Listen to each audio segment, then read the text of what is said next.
welcome to the first episode of the Shell Report. I'm your guy, Logan Delizio. Joining me today is a Meg Fear. We also have 2024 Maryland signee Ryan Howerton joining us. Ryan, I appreciate you joining us, man.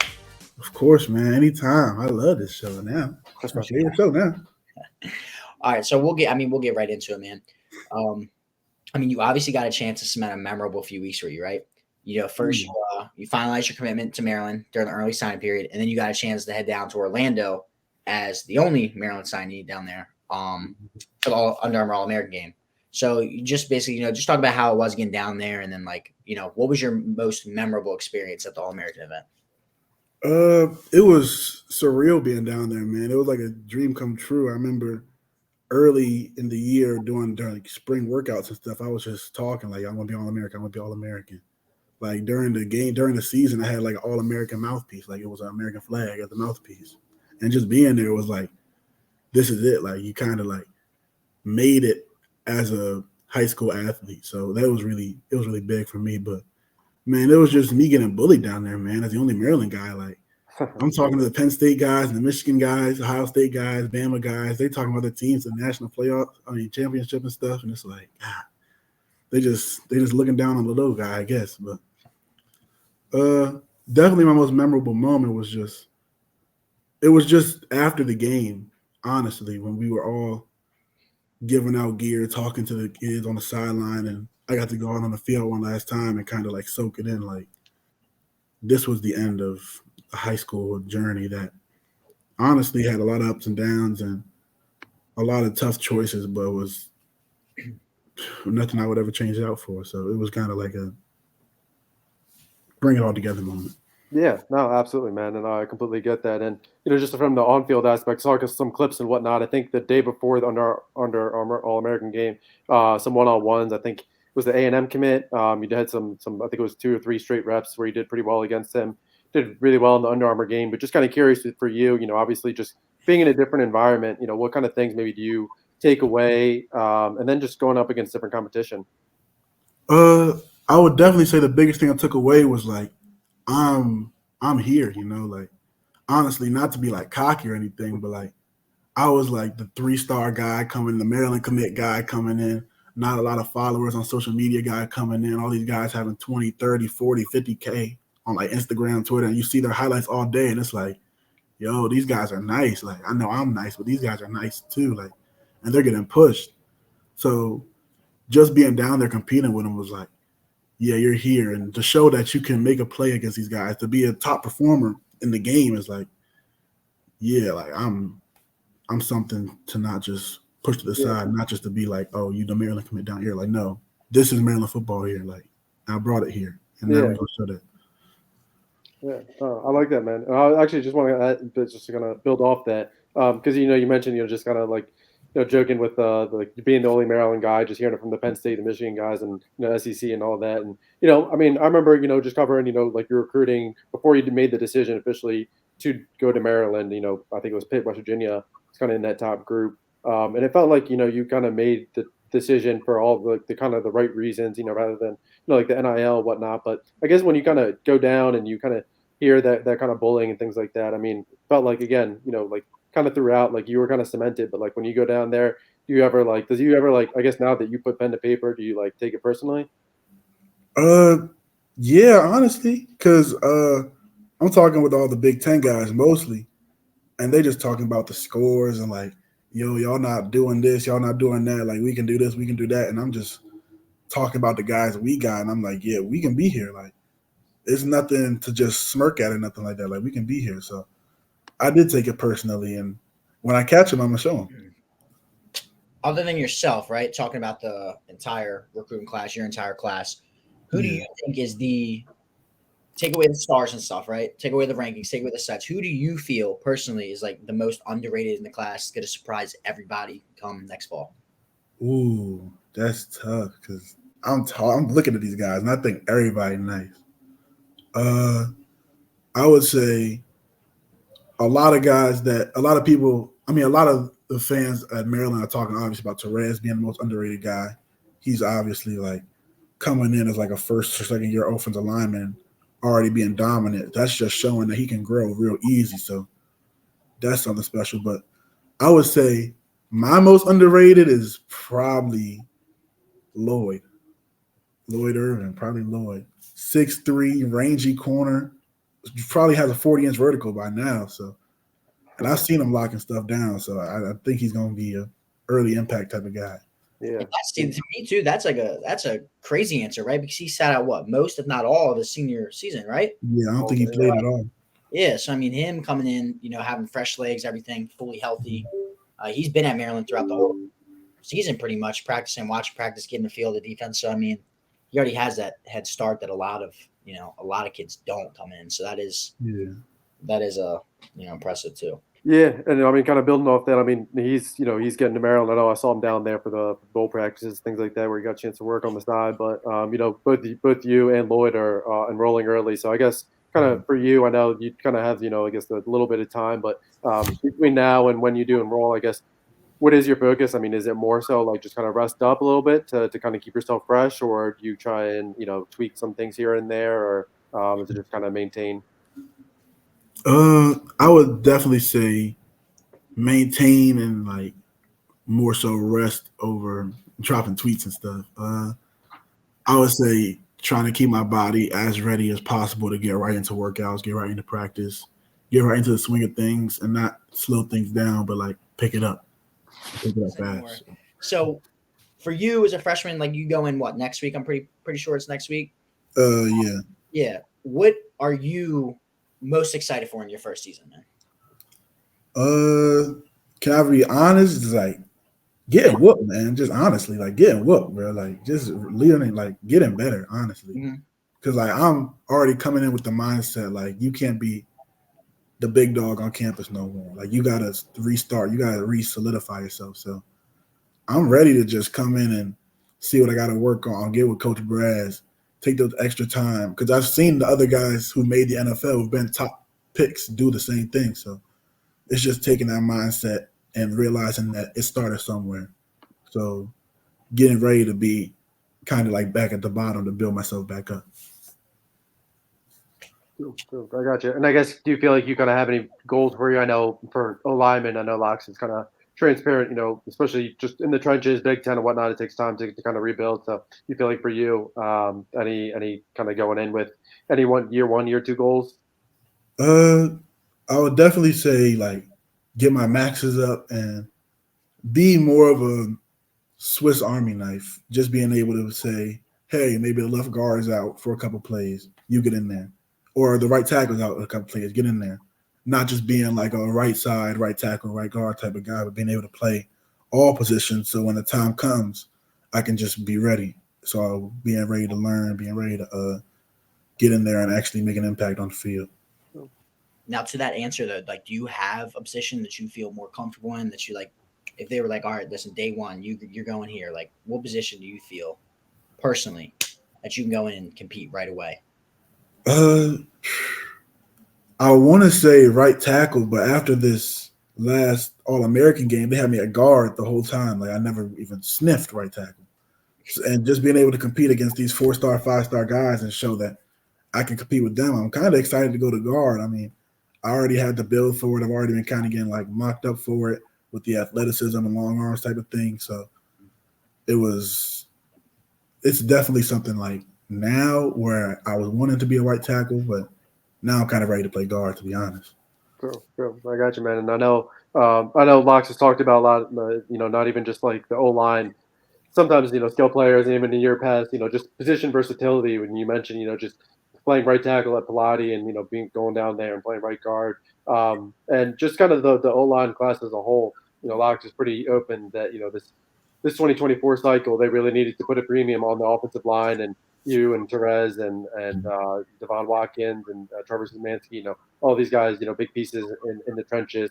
And I'm kind of curious, when you hear about just kind of the culture, I guess, in the Big Ten, where it's kind of the nitty gritty and it's all kind of one in the trenches theoretically. Do you kind of take ownership of that, or kind of take pride in that, or whether it's you personally or kind of as a group?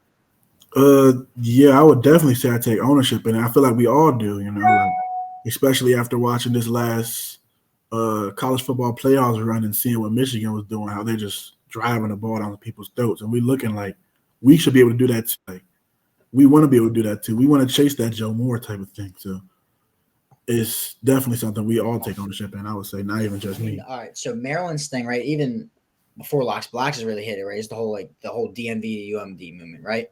Yeah, And the DMV, I'd say in the country is probably one of the most diverse communities in the entire country, right? yeah. So does playing in an area like the DMV where it's so diverse make any difference to you when you went to like selecting a school? Uh, to be honest, not really. I didn't really care about um like what the area was like if we had like a black head coach, white head coach type of thing. I didn't really care about none of that. I just wanted to go somewhere where I felt like I could be a better man and get to the league as my end goal. But I guess, black head coach does it for me. And I know obviously, in the recruiting aspect, I know NIL has really become a forefront for a lot of these guys, and I'm kind of curious for you.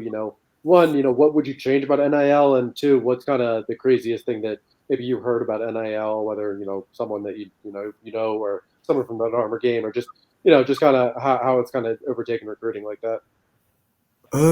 I would say, and this is just like me personally, I feel like the numbers should be like public type of thing.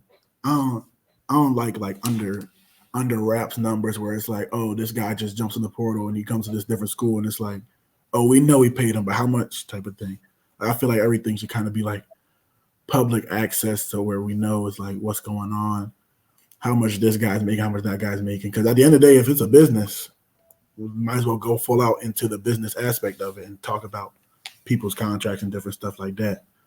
Or NIL deal. Oh, sorry, I didn't mean to cut you off. But I was gonna actually just gonna add, like, I guess, like, how important, or I guess how soon did you feel like schools addressed it? Like, did you feel like some schools it was like the first thing that they talked about with you? Uh, I feel like it wasn't really the first thing because I feel like in this early kind of stages of it, they were still focused on football, but then they had to like bring it up. So it was more like middle of the pack to like the last thing they brought up, maybe on like if we're talking about official visit type of thing, like the second or third day they would go, hey, come to my office, or we have a whole little time where we just talk about how NILs work and meeting up with the trust fund type of guys. So it was never like, for me, nobody ever really pushed it out to me, but I'm not a 4-star, 5-star guy. So. No, I got you, but I know again it's become an important part of recruiting and whatnot. So I know it's everyone has their own appeal about it and whatnot. And again, like you said, about the transparency. A lot of these numbers, and I've seen a lot of these anonymous articles where even guys are saying you hear about 100,000, 200,000, 300,000, but Yeah. you never know. Sometimes sometimes it's real, sometimes it isn't. So I completely understand that perspective. Yeah. So getting more into like your recruiting, right? And this is obviously an opinionated question. So your top three, right, were what? West Virginia, Pittsburgh, and Maryland, correct? Yeah. All right, so I mean, you pretty much had your choice of which conference you wanted to play in, whether it was ACC, Big Ten, Big 12. It didn't matter where you wanted to go, right? Yeah. So you're lucky in the sense that your first year the Big Ten is expanding their footprint and whatever. So Oregon's coming in now. USC, like they're getting into California and such. Mhm. Do you think, in like your eyes, that like road trips to Oregon or Washington and like USC, whatever, are more appealing than maybe playing in like, I don't know, the Big 12 schools you would have played in, or maybe even the SEC territories like Auburn and stuff like that? Honestly, as the Maryland commit, I would say no, to be honest, because that's across the country. That's like NFL type of flights. Like that's big money type of flights. While I would say as like some high recruited guy who could maybe grow up in Maryland but could go to Oregon now, it's like that's a good sales pitch where it's like, oh, you can come back home for a game. Your family can watch you play. You're not just coming out here to be like cut off from everybody just playing football and then come back. So I would say for somebody else, it would be a great thing for them. Like, oh yeah, now my mom can come see me play. Now my family can come see me play.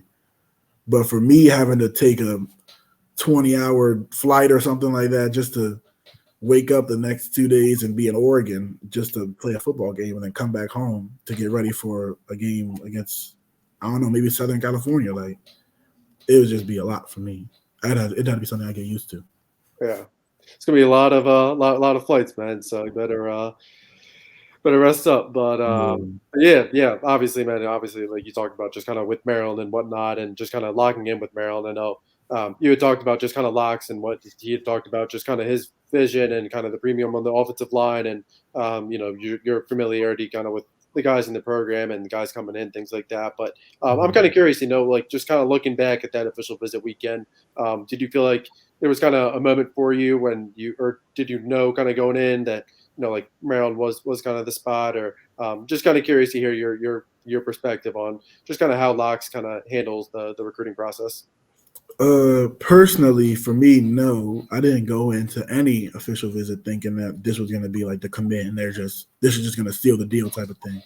I told every coach while I was on the official visit, like, I'm not going to commit on this official visit. Like, I'm going to go to all these schools. I'm going to hear them out. I'm going to come back home. I'm going to assess my options. I'm going to make a choice with a clear mind, not just being under like we're on a yacht with Coach Locks. Oh, everybody's having fun. No, I'm just going to commit. Yeah. So like that was it wasn't how Coach Locks put it to me, and it's not how I was going to go with it either. But I feel like for Coach Locks' recruiting process, it's more so of building something. It's not like join the culture. It's like you can be the culture. It was he was trying to build, because this is still, even though he's kind of like been in the Maryland culture, like this is kind of like the years where it's like you're either going to make the jump to the top of the Big Ten or you're going to be a middle tier team forever. This is kind of like the culture that we need to set. So the whole time he was just talking to us about like, do you want to be a part of something or do you want to build something? And it was like, okay, I'm going to take that and I'm going to see what I want to do with it. So this is like I said when I first the intro, right? First episode ever, Shell Report, man. So I appreciate you coming on. We gave the opportunity for fans, to enter questions in, whatever they want to ask you, right? So we just got a couple of questions real quick from them. Of course, man. Dude, PlayStation or Xbox, and what's your favorite game? PlayStation all day. I've never touched the Xbox in my life. Damn. 18-year streak, going hard. And the only game I really play is Madden, to be honest. I don't really play too many games as of late, but like all-time favorite video game, I think it had to be like, it wasn't really my game, but Thrillville from like the PS2. Man, you never got like the Fortnite or like the Call of Duty phase? I've never been a big Fortnite Call of Duty guy. I stopped playing Call of Duty after you could like start double jumping and flying and stuff. I was like, yeah, this is not for me no more, man. This is not for me no more. I'm more of a Black Ops 2 kind of guy. That's but right.